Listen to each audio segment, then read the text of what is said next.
What is the difference between the guarantees provided by unconditional security, provable security, computational security, and ad hoc security? Identify what types of security each of the following cryptographic primitives provide. 1 times PAT, DES, AES, SHA1, SHA256, RSA, and DSA. Explain your classifications. Before going further and categorizing the cryptographic primitives, we should analyze the definitions of the categories of securities provided in the above question. Unconditional security means that a crypto system is secure even though limitless computational power and resources such as time is provided. The cryptanalyst will not be able to break the encryption system. Computational security means that the cost of breaking the cipher exceeds the value of the encrypted text itself. Provable security means that even when part of the system is exposed, the information remains confidential. As an example, a change in a single bit of the ciphertext or the key will result in the changes in half of the text. Ad hoc security is the type of security where the crypto system is secured for the time being, as the current standard of computational power could not break the ciphertext by brute force method.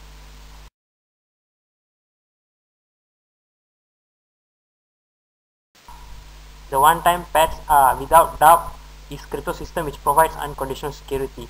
The crypto system is able to have high level of security because it only uses the key only once. The key also needs to be at least the length of the ciphertext that is being sent. Every time a message is being sent, a new key is generated and is sent to the receiver by a secure channel.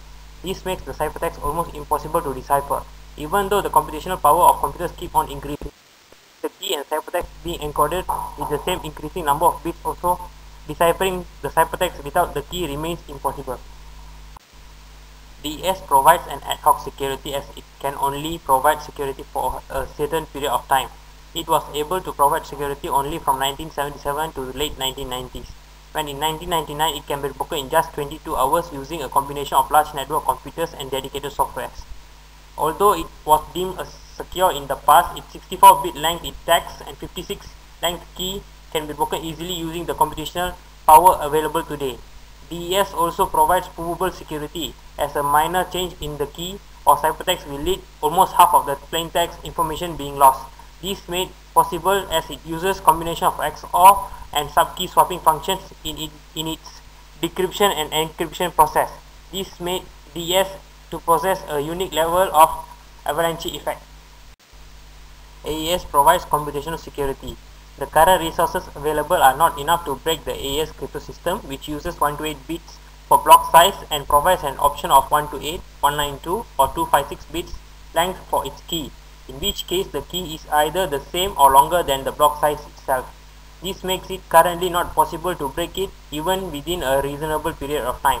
It also provides ad hoc security, as the current technology and computational power could not break it before the information reaches the end of its useful time. AES also provides provable security. It uses a combination of byte substitution and XOR operations in Xbox. This makes a single bit error in the key or ciphertext for the resulting plaintext to lose almost all its information. The avalanche effect of this crypto system is very high. SHA1 provides ad hoc security. It has an output size of 160 bits, which was sufficient in 1995, as the computing power then could not crack its hash function. In 2005, due to the increase in computing power, it could be cracked using hash function of higher value. SHA1 also has provable security. It uses a combination of XOR operation, which makes it a single bit error in the key or ciphertext leads to half of the text being changed. SHA256 provides computational security. The current resources available are not enough to break the SHA256 crypto system, which uses 256 bits for output size. Since it uses byte shifting, it is relatively hard to break. In addition, it also uses mode and XOR function, which makes it good in providing provable security. RSA crypto system provides ad hoc security. This crypto system uses prime factorization P, Q in order to generate its public key N, E and private key N, D.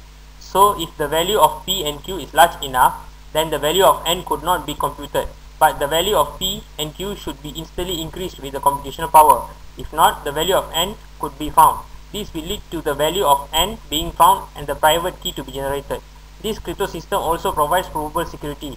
Since the system uses 1024 bits for its N value and mode N is used for decryption and encryption, a single bit error would result in the information being lost. A DSA is the crypto system which provides ad hoc security. This crypto system is currently using 160 bits numbers for its exponentials. This value, although is too high to compute, but in due time the computational power will increase.